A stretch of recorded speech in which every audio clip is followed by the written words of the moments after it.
Assalamualaikum warahmatullahi wabarakatuh.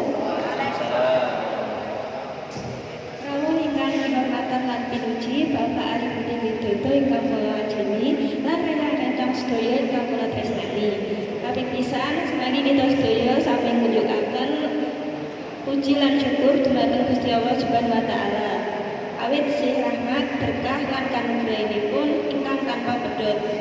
Saengga kita sedaya saged makempal wonten ing wekdal lan kapan menika kanthi wilujeng tentrem lan kebak rahayu.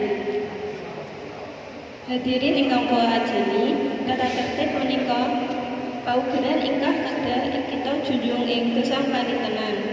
Ing lingkungan sekolah, tata tertib dados dasar supados proses pasinaon saged kelampahan kanthi tertib, aman lan nyenengaken.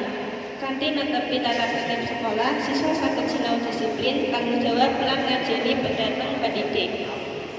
Nalika kita wonten ing lingkungan lalu lintas, tata tertib ugi kedah kita lampaui kanthi penuh kesadaran. Taat dhateng paugeran ingkang wonten minangka wujud pangajeng supados kawilujengan kita lan tiyang sanes saged kaestoaken kanthi sae.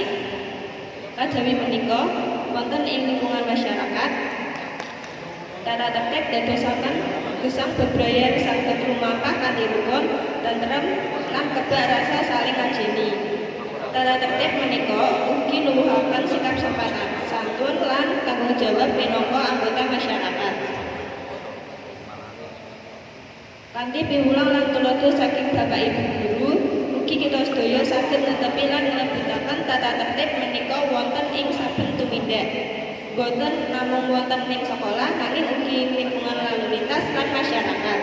Mekaten pitados kula menawi wonten kekirangan utawi kalapetan ing kantor lan basa, kula nyuwun pangapunten ingkang ageng.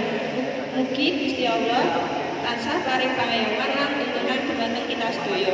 Wassalamualaikum warahmatullahi wabarakatuh.